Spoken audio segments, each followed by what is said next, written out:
Well, welcome, Misheard Song Lyric listeners. We are in episode 49. That's right, 49.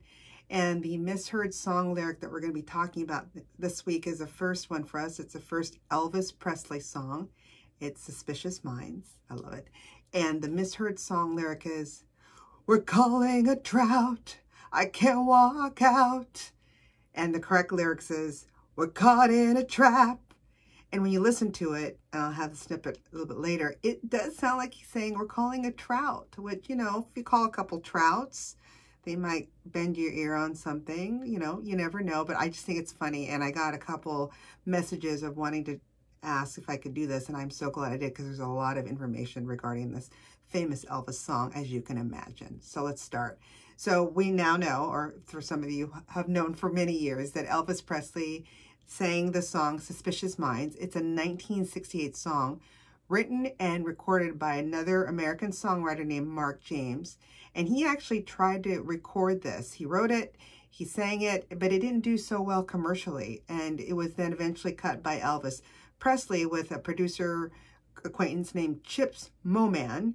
And then, of course, he did it justice. It became #1 in 1969 and is one of his most notable hits of his career, which, any karaoke place that you go to, someone tries to sing this song, good or bad. So, but I've never heard anyone sing it as "We're Calling a Trout," but hey, whatever. So Suspicious Minds was one of the singles that actually helped revive Elvis Presley's chart success in the U.S. He had a 1968 comeback special. It was his 18th and last #1 single in the U.S. And actually, Rolling Stones ranked it number 91 on their list of the 500 greatest songs of all time. So top 100 it made.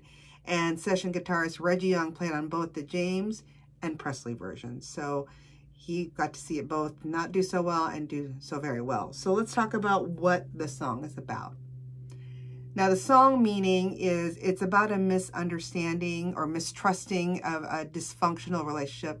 Who hasn't been in that? I have in a couple. And the need for both the characters in this relationship to overcome their issue in order to maintain it. So again, I said it was written in 1968. So wow, 52 years ago by Mark James. He also, what I did not know, was the co-writer of the other song, "Always on My Mind." You know, "Always on My Mind," that song. Presley would later record it in 1972, so my birth year. And then someone by the name of John Wesley Riles, 7 years later in 79, recorded it. But the famous one is Willie Nelson's Grammy Award-winning version of it in 1982, 28 years ago, that "You're Always on My Mind." And then Pet Shop Boys did it with their Pet Shop Boys 80s version in 1987. So it is a very popular song. Again, all new stuff that I didn't know about. So Suspicious Minds, again, was recorded and released by James on Spectre Records in 1968. And Chips Moman had asked James to come to Memphis to write some songs for the American Sound Studio. So at that time, he was residing in Houston. He had written about 3 songs, according to Wikipedia, that became #1 hits in the southern United States. And this American Sound Studio was gaining a reputation in the industry of, hey, they've had some hits with the Box Tops that had recorded The Letter there. And so James actually relocated to Memphis. He said late one night, he was kind of fooling around on his Fender guitar, and he was playing around and it came up what he thought was this catchy melody. At the time, he was married to his first wife, but here's where it kind of gets caught in a trap or calling in a trout. He was having feelings or still had feelings for his childhood sweetheart, who was married back in Houston. So this is, pre-days of being able to text them or DM, direct message them. So this kind of was in his mind. And of course, James's wife was suspicious, again, the suspicious minds about his feelings. So he felt it was confusing for him that all 3 were caught in this trap, or calling a trap, and that they could not walk out. So hence the birth of the song. And at the recording session, James sang the lead vocals, and there was a studio band that backed him up. And, again, long story short, he did it. He recorded it. The label loved the song, but it just, at that time, Scepter did not have the money to promote new artists, and the song did not make it in the charts, unfortunately. But there was still some good to the song. So later that year, I talked about this Mo-Man guy. He had a partner named Don Cruz, and he told James that Elvis Presley was booking their studio to record a record called From Elvis in Memphis, famous record or album. And Cruz kept asking James, do you have any songs? Do you have any songs that'd be good for him? Because he felt that, we needed to kind of get a different sound from Elvis Presley. So James felt Presley needed a mature rock and roll song to bring him back. At that time, Tom Jones was big. So you can imagine trying to kind of get him back into the crowd. So Cruz and James thought of Suspicious Minds, and that's when James started urging others to get Presley to hear it. As soon as he can hear it, he's going to agree. And even though his version was not commercially successful, once Presley heard it, supposedly, he said, I can do this, and he turned it into a hit. So the background was Presley recorded it in 1969 at that American Sound studio. And from that, it was a direct consequence of a 1968 comeback special that interest Chip Moman in producing recordings in Presley's new style. He was making his comeback to the Memphis musical scene by recording rock, gospel, country, rhythm and blues, and soul. And at that time, these sessions were produced on the album From Elvis in Memphis. So that's where that became. So let's talk about this American Sound studio session. So that's when Suspicious Minds was a product of that. And it was actually recorded on the session of January 23, 1969. And of course, like many amazing sessions, it happened between 4 a.m. and 7 a.m.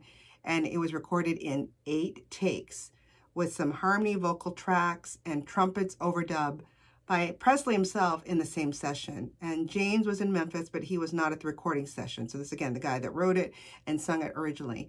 A few days later, he had walked into the recording studio during a session and sensed that Elvis was uncomfortable with his presence. So James did not want to jinx the song, so he stayed away. So that was pretty good, because, the ego of someone writing the song, owning it, originally recording it, could have stopped him saying, I don't care what Elvis thinks, I'm going to be here, but he was smart enough to stay away. And then when he heard the track the day after it was recorded, he initially thought it sounded too slow. But when he later heard the embellished version, he was blown away. In later years, whenever Elvis saw James, he would cross the room to say hello. That's pretty cool. So production of the song was nearly, I guess, scuttled is the word they use, over a copyright dispute. So Elvis's business people said they wanted half of Moman's publishing rights. Moman accused them of stealing and threatening to halt the recording session, and Harry Jenkins of RCA agreed with Moman because he sensed that the song would be a hit and there would be plenty to go around. So the songs, I'll Hold You in My Heart Till I Can Hold You in My Arms, Without Love, There Is Nothing, and I'll Be There was recorded in the same session. And on August 7th, Suspicious Minds was again overdubbed to stereo and mono in Las Vegas, where the final master was produced. And so there it became. And then RCA staff producer, I think it's a fellow by the name of Felton Jarvis, made the unusual decision to add a fade out to the song, starting at 3 minutes and 36 seconds and lasting for nearly 15 seconds before fading back in the song. And the first verse that continually repeated until the song completely fades out. And in a 2012 interview, apparently this man by the name of Mark Myers of the Wall Street Journal, Moman disclosed that Jarvis was never happy with Elvis recording at American Sound Studio, saying it was a control thing. But Moman added, so when Jarvis took the tape of Suspicious Minds, he added his crazy 15-second fade toward the end, like the song was ending, and brought it back by overdubbing to extend it. I had no idea why he did that, quote unquote, but he messed it up. It was like a scar on the song, a scar not too well liked. Not that it mattered, though. Soon after the song was released, Elvis was back on the charts. So it brought him back on the charts with the Suspicious Minds. Future Grateful Dead vocalist Donna Jean Godak sang backup vocals on the track. And then the song was later included in the Legacy edition of From Elvis in Memphis and Follow the Dream reissue back in Memphis. So, a lot of scuttle here and there. But, one thing that I now learned from, reading about this in Wikipedia and finding some other articles is you have to give credit to the writer, Mark James, because, again, he didn't let his ego take over. He said, have at it. I think it's going to be a bigger hit. I'm assuming he got some royalties from it because he wrote it. You always want to write the song. So it worked out. So who were all the folks in this famous recording? Of course, Elvis Presley was the lead and harmony vocals. And a gentleman by the name of Glenn Spreen did the string and horn arrangements. Reggie Young, who I think we said earlier were in both versions, did the electric guitar. Bobby Emmons did the Hammond organ, Mike Leach bass guitar, and then Gene Chrisman drums.